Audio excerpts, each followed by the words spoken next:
everybody, welcome back to another Lego video. Sorry for the long delay. All I can say is that life has been busy, but we definitely will be ramping back up because May 4th is on its way. So here we have the Lego Collector's Edition Shire, or if you're a Star Wars fan, UCS Edition Shire, whatever you want to call it. This is the adult collectible, higher end, more expensive Lego set for Lego Lord of the Rings. And this is our third entry into this series, with Rivendell as well as Barad-dûr coming before it, and it is definitely the smallest of the group. We will get into that though, but first let's go ahead and take a look at the box. So this is just called the Shire, and it is from Lego Lord of the Rings. They consider it an icon set. I just always consider it like a adult, like a Ultimate Collector series, or like a special edition or something, but it's technically icons, and it is ages 18 plus, set 10354 with 2,017 pieces, and retails for $270. There are quite a few play features to this one, and we get a lot of minifigures. There's a lot of storytelling to be done, and it is a pretty cool set on its own. However, I will say the set is not on its own, because since we have two predecessors that are very large and very loved, this one definitely received a ton of hate due to the price increase and as small as it is. This being the Shire, it's really bag end. If we're being honest, it's not the Shire. We don't have any other homes. It's certainly not Hobbiton. It's really bag end, but they already made like a play scale bag end, and so they didn't want to rename it, I assume. But the Shire, I personally feel, is an incorrect term for this set. Now, before we get too detailed into the set itself, I do want to give you guys a closer look at the minifigures now. Starting with Gandalf the Grey himself, and we have him in a relatively standard now, I would say, outfit. And he looks great. I mean, they've really updated him from the 2010s, which is the last time I owned Gandalf. And he comes with a seated position, which is really cool, that you'll see on the horse carriage, as well as his hat.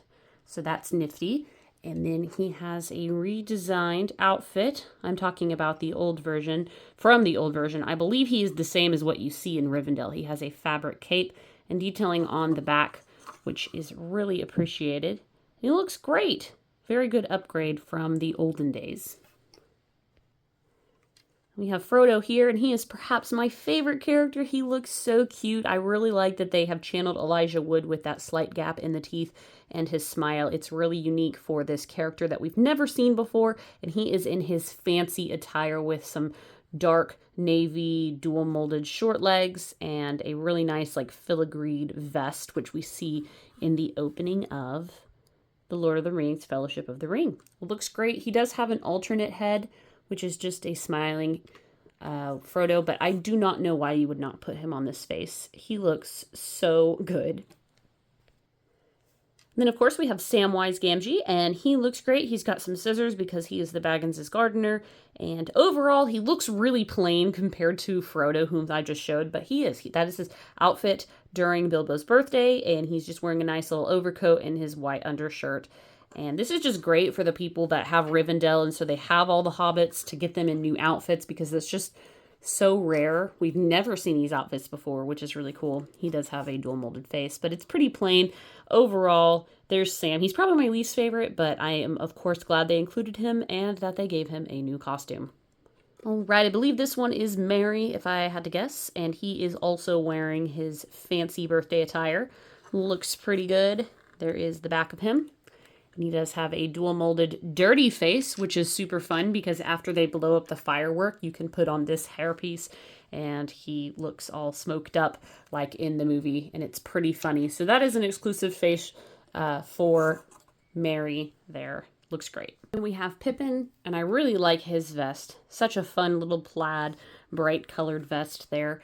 And then, of course, he also has an explosion face with that fancy little hairpiece, which is very funny. Then we have Farmer Proudfoot for his first ever appearance in Lego. He is a very iconic hobbit, though we don't see very many hobbits in the actual Lord of the Rings. We see basically the opening scenes of Fellowship, and then we don't go back until the very end. This guy there is at the beginning and the end, and so he is pretty renowned, I guess, in terms of recognition. And so I'm really glad to have him as a Lego minifigure. I think he looks cute. I think they got his outfit spot on, as well as the broom. So he also has a happy face because he is seen smiling at the fireworks when Gandalf comes into town. Very cool. This is Mrs. Proudfoot, and she's got a white carrot and a molded skirt for her legs, which I think looks really good. Her outfit looks wonderful, and again, she is relatively recognizable. I really like her hairpiece as well. That's very cool. Looks like it was a friend's piece because it has a pinhole, but there she is smiling. But I don't even think you ever see her smiling. I'm pretty sure she's only frowning, but she looks good nonetheless. Then we have Rosie, which is Sam's love interest, and I think they did a great job on her and a good inclusion as another hobbit. So she works at the local tavern and also has a dual molded skirt piece, a molded skirt piece on dual molded legs, but it is a little bit different than Mrs. Proudfoot's, which I think is pretty cool. And then she has a secondary face and some back printing there, and I think she looks pretty good. And then lastly, the birthday boy himself, Bilbo Baggins, and he is a different Bilbo because he is wearing his party outfit, which I think looks wonderful. He also does come with a pair of legs so he can sit on the bench out front of his house, which I think is really nice because these guys do bug me that they just can't sit down with these feet, so Lego has remedied that. There's the back, there is his other face, and that rounds out the Hobbits / Lego minifigure characters for the set. So outside of the actual bag end itself, we get a couple of side builds, and they're all pretty decent. This first one is going to be, literally, this was a set in of itself back in the 2010s, early 2010s, and it is Gandalf with Frodo, and he has those sitting legs, as you can tell, so does Gandalf. A fun thing that they've added. A nice little horse, and then a cart full of fireworks, which are just loosely based in there. You can see all the different ones, and it's a good build. I like the angles of the card. I think it looks really good, but pretty simple, and we did technically have a set that was completely this on its own.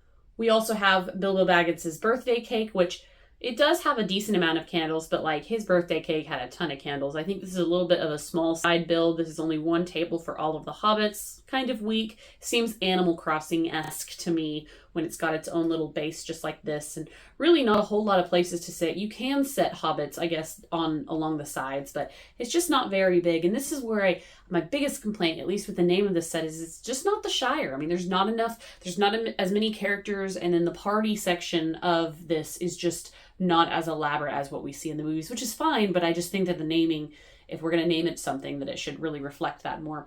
We also get this really cool fabric tint, and I really like this. This is where the main fireworks stand that Merry and Pippin blow up that dragon firework is held. And again, we kind of have another little Animal Crossing stand, which is sort of annoying, but we have the dragon firework, which honestly, it doesn't really do it for me. And there is a flower on the ground to remind you that it is grass. This, to me, is just a throwaway piece. This should not be included in this set, in my opinion. I think they should have just left it out, done the little dealio here, and then maybe just like put it over the cake or something. I don't know. I'm just not a huge fan of this, though I will say that you can trade it out. You can completely remove the firework and then just put in a little flame smoking hole sort of thing, so it plays out the scene. And Merry and Pippin have a secondary hair that's pretty funny, and it shows them, you know, after the firework has set off and the chaos that ensues from there. Carrying on this side, you do see the firework itself, and this little dragon, it's really thin, but it's actually pretty cool. It's done on a clear little stand, which I appreciate, and that's so fun to me. This tree looks awful. It looks like it's been through a fire. I hate it. I think it looks awful, but nonetheless, I did build it for this set. Behind, you can't quite see in this shot, but we do have some little lights behind the Happy Birthday Bilbo sign, which is really nice printed fabric, and then Bilbo. And there is a fun action scene where there's a cog behind the tree, and if you twist it really fast, Bilbo disappears like he's put on the ring. And that is a really cool feature. You can't overslide this mechanism, which I really appreciate.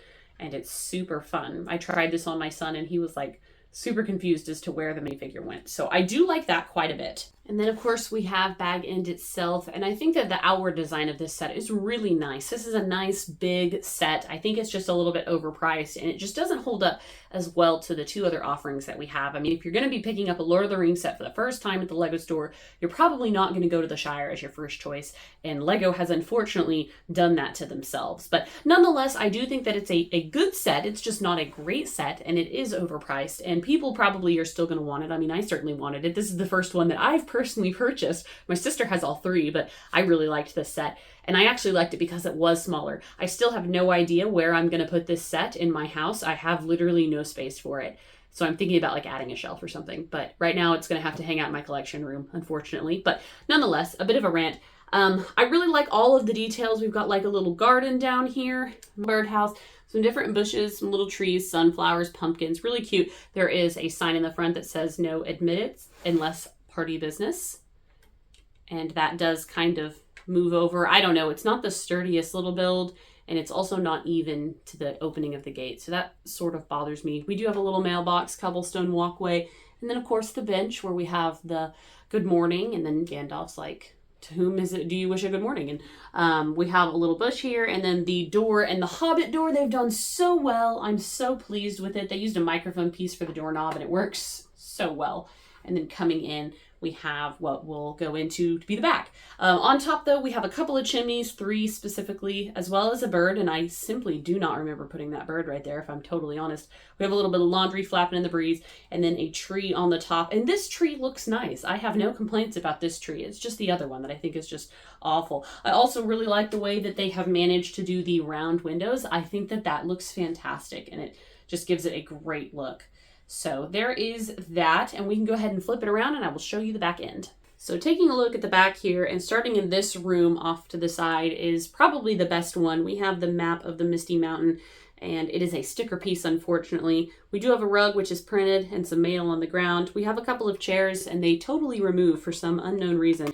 It's actually kind of annoying that they do that. Some cheese. We have Bilbo's parents and Hobbit frames up here, and then a little flower. Some other small details inside. The best thing is going to be this play feature here that uses this little barrel, and you can throw the envelope into the fire and then turn it, and it dissolves or melts away, catches on fire, and becomes the one ring in the fireplace that they then pull out. A fun little mechanism. We have a little candelabra here, as well as some of Bilbo's treasure right by the door. We have the mithril armor, and that's hanging out there with some gold. And then a rug, which is printed, as well as a coat rack, his mother's glory box, I guess if we're going from The Hobbit. We have a little barrel for an umbrella, as well as a sword. And then off to this side here, we have Bilbo's office, and we have a nice little printed tree there, a small little fireplace, a very interesting build for a desk, as well as a book with a sticker that is the beginning of the Hobbit book that Bilbo is writing. Overall, I think that this set includes a lot of fun detail. I like each individual room and side bag end, and I think that it looks great. We don't really need anything more than that. I do really like the front. I think there is so much detail to be seen, and I really like all of the plants that they have constructed. Just some fun little building techniques, and I just don't care so much for the side builds. I think that they, to me, are a bit of a bummer, but nonetheless, there we are. That is the Shire. So anyways, guys, I hope you enjoyed the video. Let me know what you guys think in the comments below, and until next time, I will catch you on the next one. Bye.